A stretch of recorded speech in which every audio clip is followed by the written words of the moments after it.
네, 이번 크리스마스에도 어김없이 우리 삶에 찾아오신 예수님을 기쁨으로 맞이하기 위하여 예배 자리에 나오신 여러분을 축복하고 환영합니다.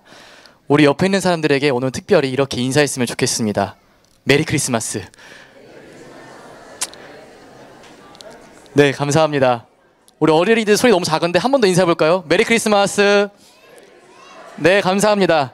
이번에는 특별하게 한 번 더 인사할 때는 더 큰 목소리로 이렇게 인사했으면 좋겠습니다. 예수님께서 당신을 위해 이 땅에 오셨습니다. 예수님께서 당신을 위해 이 땅에 오셨습니다. 감사합니다.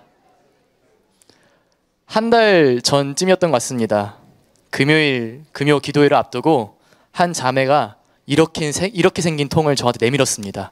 화면 한번 보실까요? 이렇게 생긴 통. 뭔지 아시나요? 이것이 무엇일까요? 네, 맞습니다. 옛날에 제가 어릴 때 자주 보던 사탕통이었습니다. 저도 어릴 때 할머니 댁에 가면 꼭 보던 것이라서 오랜만에 그걸 보니까 너무나 반가웠습니다. 그래서 그 사탕을 주실 때 입에 넣고 입 안에서 이리 굴리고 저리 굴리면서 잊고 있었던 따뜻한 기억이 제 마음속에 하나 떠올랐습니다. 어린 시절에 할머니 댁에 가면 저희 할머니는 하나밖에 없는 친손주를 그렇게 반기셨고 갈 때마다 저와 매번 하나의 비밀을 만드셨습니다. 그 비밀의 시작이 아까 보셨던 그 사탕통이었습니다. 제가 꼭 명절에 가서 할머니랑 재밌게 잘 이렇게 보내다가 집에 갈 때쯤 되면 할머니께서 손주 이렇게 부르십니다. 그럼 저는 아무것도 모르고 갑니다. 갔을 때 할머니가 꺼내신 게 바로 이 사탕통이었습니다.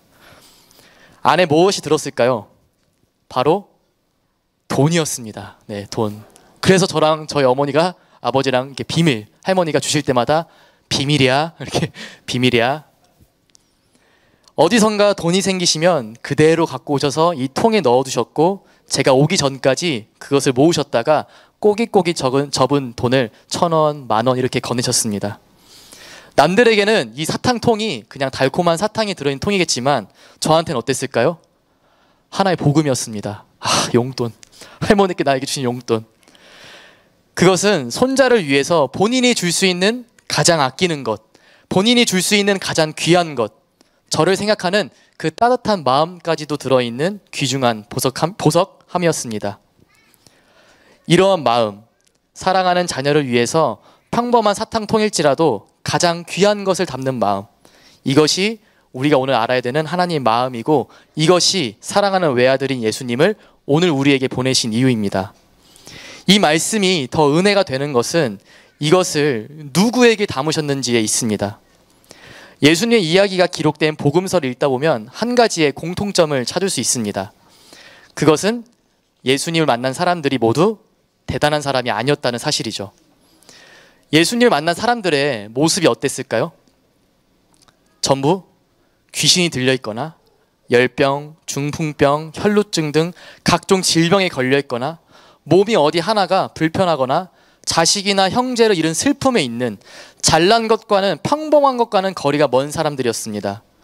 오늘 본문에 우리가 읽은 본문에 등장하고 있는 인물도 이름도 나이도 모르나 날 때부터 맹인이었다고 기록하고 있습니다.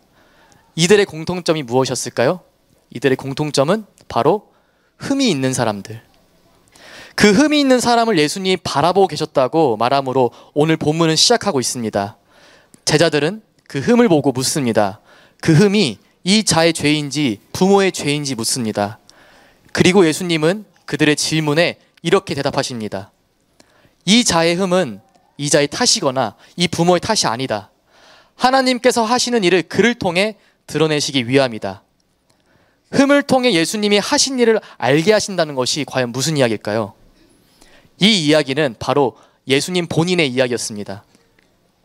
하나님은 이 땅에 고통과 죄악이 가득한 흠이 많은 세상에 예수님을 흠이 많은 자로 태어나게 하셨습니다. 마태복음 1장에 기록된 예수님의 족보를 보면 왕의 족보처럼 흠이 없을 것 같으나 대대로 내려오는 그의 피가 얼마나 많은 흠을 가지고 있는지 보여줍니다. 예수님의 족보에는 총 5명의 여인이 등장합니다. 가장 먼저 등장하는 다말, 그는 시아버지를 속여서 대를 이었던 여인이었습니다. 그 다음에 등장하는 라합, 이스라엘 정탐꾼을 숨겨줬던 그 여인은 기생이었습니다. 룻은 어떤가요? 그녀는 이방인, 모압 땅의 여인입니다. 밧세바는요? 밧세바는 아무 흠이 없나요? 밧세바는 완벽했던 그 다윗 왕이 그녀를 탐하여서 남편 우리아를 죽이고 취한 그런 여인이었습니다.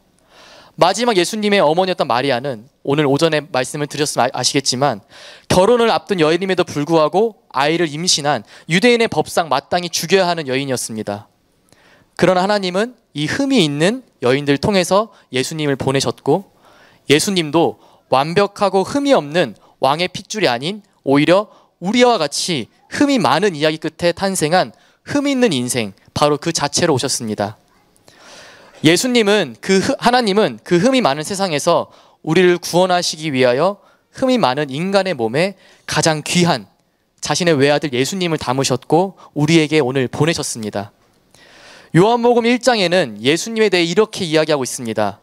그의 안에서 생겨난 것은 생명이었으니 그 생명은 모든 사람의 빛이었다. 또한 그 빛이 세상에 오셨으니 모든 사람을 비추는 참 빛이시이다.